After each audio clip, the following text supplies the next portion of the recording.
Congressman, how are things going, and what are the big things you're working on right now,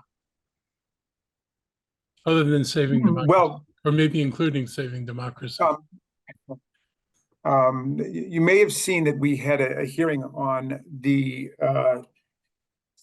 catastrophic events, or the near catastrophic events, or I guess the catastrophic events that took place in Butler, Pennsylvania. Of course, there was an attempted assassination that former President Trump narrowly escaped, but there was a firefighter who was killed and two other people who were seriously wounded. We had a bipartisan hearing. Chairman Comer and I made a powerful statement against political violence as a threat to democratic institutions and democratic life. And then after the very frustrating hearing where the Secret Service director really answered none of our most basic questions, including how is it possible that the shooter got up onto the roof of a building just 150 yards away. I mean, anybody could look at that and say that would be the key place somebody would go if they were going to try to conduct a mass shooting or an assassination. And there were just no answers. And so it was, it may have been about the most frustrating hearing I've been involved with since I got to Washington. In any event, we called for the resignation of the Secret Service director, and the Secret Service director did, in fact, resign. But to my mind, there's two more things that need to happen. One is we need to have a serious investigation as to how that took place, because we are in the middle, of course, in the middle of a very serious presidential election, and we got to make sure that the protectees, the Democrat, the Republican, the Independent, their family members are truly guarded and protected. But there's something else too, which is that was not just an attempted assassination, it was a mass shooting. In fact, it was not even the worst mass shooting on July 13th, 2024. The worst one was in Birmingham, Alabama, later that night at 10:30 p.m. There were 4 people killed and 10 wounded in a mass shooting in Birmingham. So even if we, clean up the Secret Services Act and we get the kind of protection that we need, what about the rest of us? What about all the other hundreds and thousands of people who are affected by mass shootings every year? And what about the tens of thousands of people who are affected by gun violence every year? And so, 20-year-olds should not be able to access AR-15s and show up anywhere, whether it is a presidential campaign rally or a movie theater or a church or a synagogue or a mosque or a Walmart or a supermarket like in Buffalo, New York. And so that's the real problem. And so we have to deal both with the Secret Service issue on the defense side, but we got to deal with the AR-15 assault weapon issue and the weakness of our background checks on the offense side. We cannot allow these situations to arise anywhere in the country at any point. And so 90% of Americans support a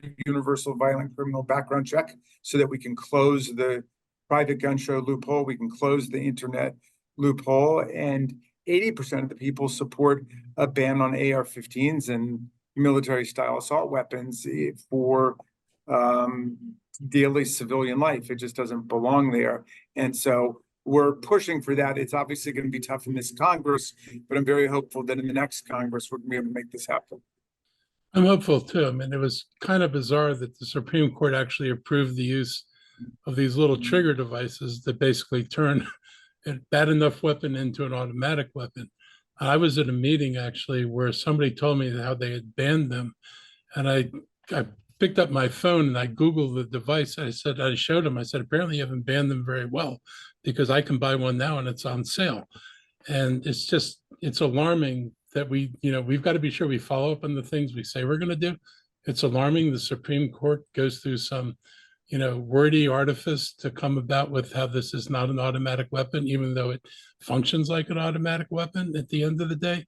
I was astounded by that.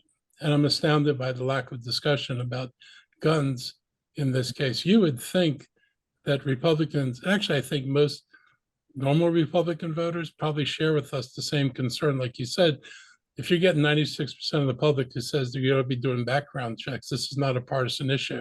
The idea that some people try to make it a partisan issue is really frustrating and more than a little. Yeah, it's not just the vast majority of Democrats, Republicans, and independents. It's the vast majority even of gun owners who support a universal background check. There's really no coherent argument against it. But the ideology behind this is that the Second Amendment gives people the right to overthrow the government, and so the people have to have an arsenal equal in firepower to that of the government. And there's just no basis for that in the language of the Constitution or the history of the Constitution. The Second Amendment says a well-regulated militia being necessary to the security of a free state, the right of the people to keep and bear arms shall not be infringed. A well-regulated militia, the Supreme Court has repeatedly said, means well-regulated by the government, not by the Proud Boys, the Oath Keepers, or the KKK. And you don't just form your own militia. The militia, as we know, is set up by the state government, that is the National Guard, and then it is trained and disciplined and regulated by Congress. And Article 1, Section 8, Clause 15 of the Constitution says Congress can call forth the militias of the state in order to suppress insurrections. The framers were very troubled and moved by what had happened with Shays' Rebellion, and they wanted to make sure that we had an anti-insurrectionary constitution, and we do. I mean, Section 3 of the 14th Amendment says that anybody who's sworn an oath to uphold and defend the Constitution who violates it by engaging in insurrection or rebellion shall never be allowed to hold federal or state office again. The Treason Clause, the Republican Guarantee Clause, they're all about guaranteeing the integrity of democratic institutions against people who would just say, no, we're going to take over with our firearms and our violence. So that's something, I hope we have made clear in terms of the government's response to the violent insurrection that took place on January 6th.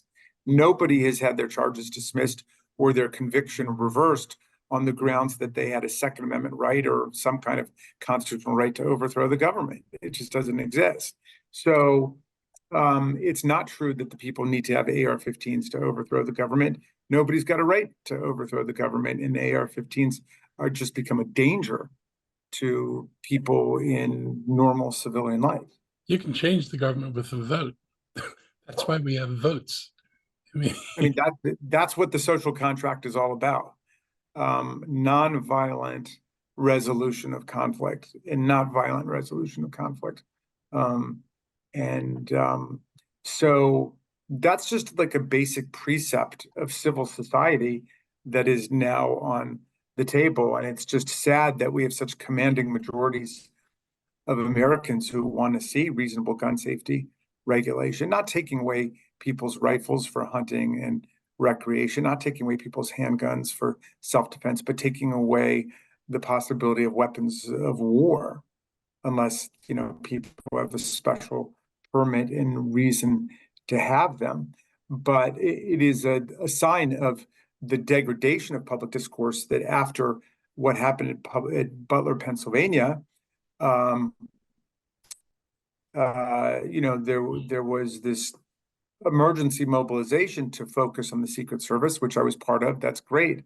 But everybody, or a lot of people, just accepted, well, the public generally has to tolerate the possibility of AR-15 attacks, but we need to have special protection for people running for president. But why should anybody have to put up with that? Why do we have to live with attacks like the Marjorie Stoneman Douglas School in Florida, or the attacks we've seen in Las Vegas, the worst civilian massacre in American history, with more than 60 people killed and hundreds injured, and the media focuses on it for a few days and then just moves on.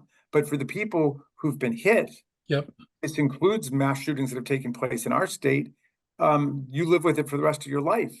Your family is permanently disrupted, and your family life is permanently affected by this. And we've got tens of thousands of people across the country who've been directly affected, and hundreds of thousands of people, if not millions of people, who live in communities that have been directly hit by this gun violence. So, part of all this is trying to tone down the rhetoric.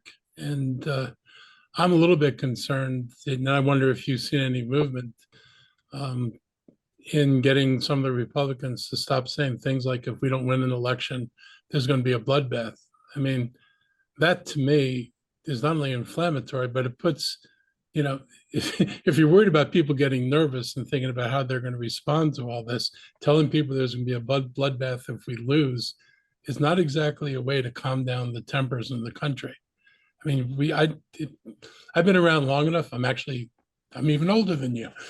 So, I went through, the turmoil of the 60s. Nobody ever talked about this kind of nonsense. And it's just frightening to be in a place where candidates can say, if I don't win, there'll be a bloodbath. And I think that kind of rhetoric has to come to an end. Yeah, there's both the rhetoric and the reality of political violence. I mean, it's not just that, attempted assassination that we just saw, and the shooter is a 20-year-old young man who seemed disturbed, a registered Republican, a gun enthusiast. Imagine if he had been on the other side of the political spectrum, how violent the reaction might have been to the whole thing. Oh, yeah. But we've seen other episodes. Remember what happened to Paul Pelosi, Nancy Pelosi's husband, who was the victim of brutal violence and is, really still recovering from that. Look what happened to Steve Scalise, who got shot. Look at January 6th, where more than 140 of our officers were brutalized, wounded, hospitalized after really savage medieval style attacks went on for 4 or 5 hours. And so I wish I could say we were strangers to political violence, but we're not. But it's so critical for us to address it. Gabby Giffords, a congresswoman who was shot when she was just out doing a constituent meeting in public. So, we're dealing with the reality of violent threats and death threats all of the time. And you're right about the rhetoric. People should not be talking about the end of democracy, the end of voting.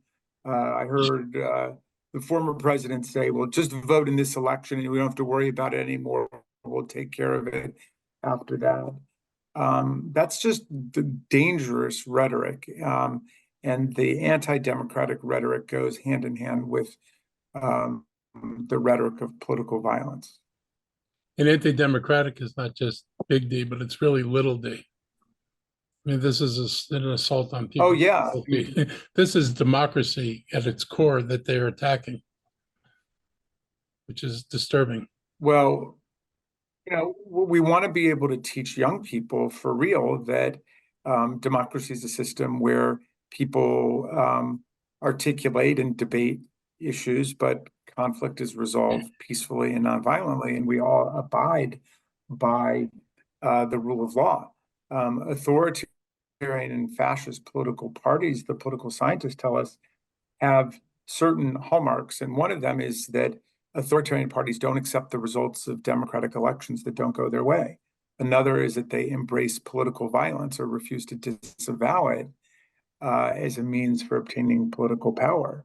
And they're organized generally as a cult of personality around a charismatic figure or an allegedly charismatic figure whose word is elevated above the rule of law. And then the electorate, the public, is divided by scapegoating and racism, anti-Semitism, immigrant bashing, and efforts to demonize and vilify minority groups. So, we are seeing this dynamic all over the world right now, and it's very important for people across our political spectrum. And this is why I've been so happy to get to work with Liz Cheney and Adam Kinzinger and Mitt Romney and others on the GOP side. It's just important for all of us to reject violent attacks against the constitutional process that we have.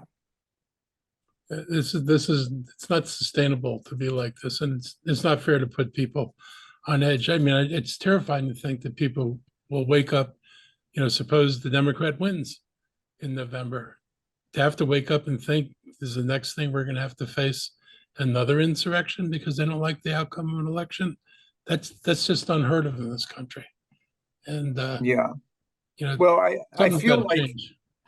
At least a violent insurrection on January 6th, we will be much better prepared for, and I think we'll be able to deter that. The problem is that, as you're suggesting, if there are groups in society that don't accept basic rule of law concepts and obligations, then the authoritarian threat will emerge in other places. There are, clearly efforts in some states to try to withdraw significance from the election and put all the power in the state legislature or create some kind of supervisory body above the election boards to review and to change results. And so, I'm afraid that there's going to be a checkerboard attack on the integrity of this election. And that just means that, we need to make certain that there are good lawyers on the side of the right to vote and real election integrity, not trying to disenfranchise people and suppress people's voting rights.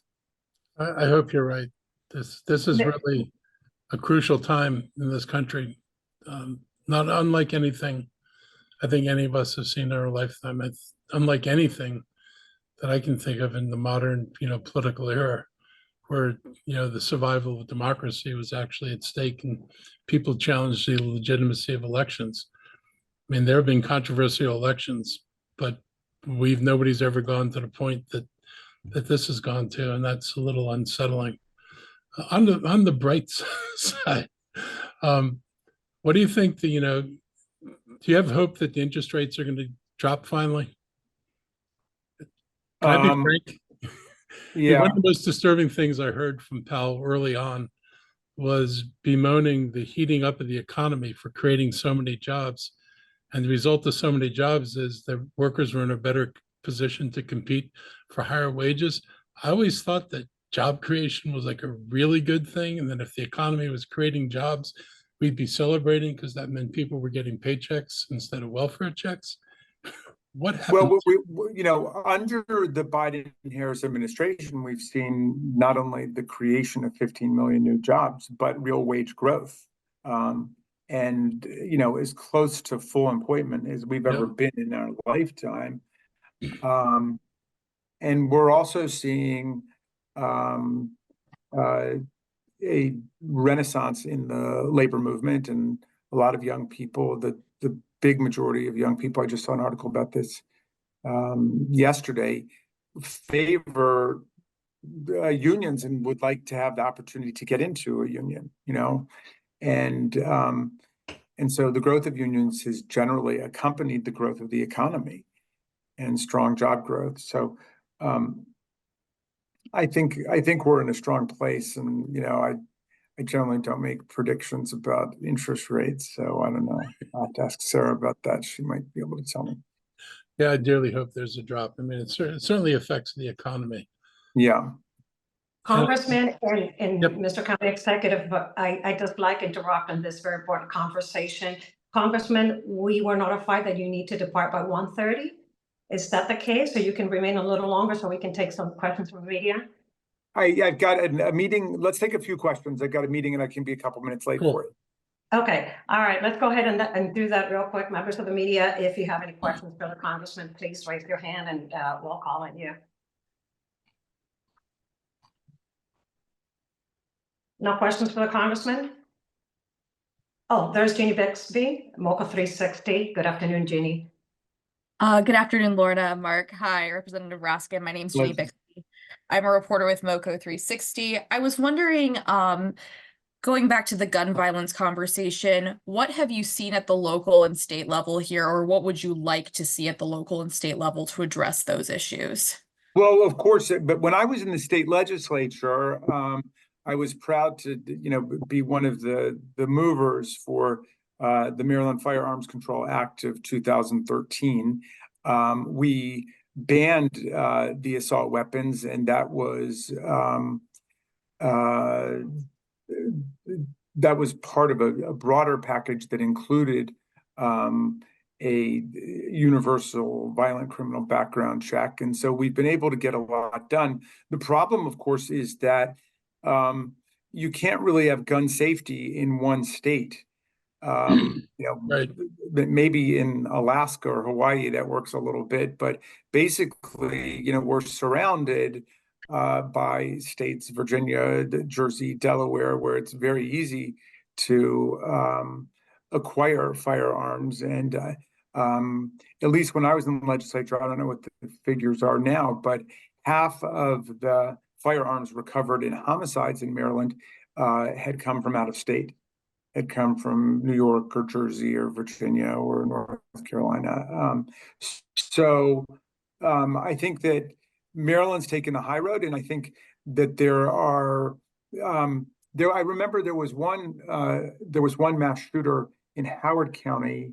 I can't remember which shopping mall he went to, but he had gone to try and purchase an AR-15 in Maryland, and he couldn't get it because of our law. So he ended up with a rifle, and he killed several people. But in the grim arithmetic of gun violence, we probably saved a lot of lives that day if he'd been able to get an AR-15. Somebody will remind me which shopping mall that was. So, we've had some minor successes like that, but it's just an uncivilized way we're living. I mean, the rate of gun fatalities in America is 25 times higher than the nations of the European Union. We're an absolute outlier of nations because of the power of the firearm manufacturers and the NRA, and the fact that they're able to use minority political power through the filibuster and other mechanisms like that to forestall any real progress. Yeah, I just want to add a point about, one of the things that bothers me most is the ghost gun issue, because you can buy all the parts of a gun. If you've ever owned the gun and you've taken it apart, this is not rocket science to put the pieces together. No special devices needed. And those aren't regulated. They're not treated as guns. And it's bizarre to me that you can buy a gun in a kit and then you're not subject to anything. But if you buy a regular gun, it has to be delivered to a registered gun dealer. You have to sign, you have to get a permit from the state of Maryland for the gun in its assembled form, but you don't need anything to get a gun in a disassembled form. And that seems to be one of the amazing oversights. And they hide behind the veneer that this is supposedly for collectors. This is nonsense. So to me, that's one thing that would make a difference. A ban on ghost guns. Yeah, a ban on ghost guns is also clearly necessary, because if we don't, then that's a completely unregulated market. Yep. And we're not able to do background checks on anyone. We're not able to keep guns out of the hands of minors or fugitives or convicted felons or anybody. I could live with having the gun if you could just require that they have to register it. You can't sell it to somebody and mail it to somebody's house. If you try to buy a gun online, they will tell you they have to send it to a registered firearm dealer. And there's all the stuff you just don't go in there and pick it up. So this is a place regulation would be really welcome. I'm sure Republicans will have an answer for that. Thank you, Jeannie. I see that Judith Hurst from the Greater Olney News also has her hand up. Go ahead, Judith. Good afternoon. Good afternoon. Congressman, before President Biden made the heroic decision of not seeking re-election, How concerned were you by the upcoming election? You know, I've been thinking about it. I of course, wrote President Biden a letter just urging him to caucus with the team and to talk to people around the country.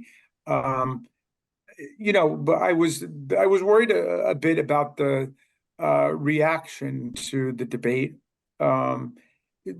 because there was always a vast reservoir of affection for President Biden, but there was real concern even among his fans that he would not have necessarily the energy to conduct the kind of campaign we needed and to carry that through. In any event, he made a truly heroic and patriotic decision, demonstrating to the country what it means to put country above self.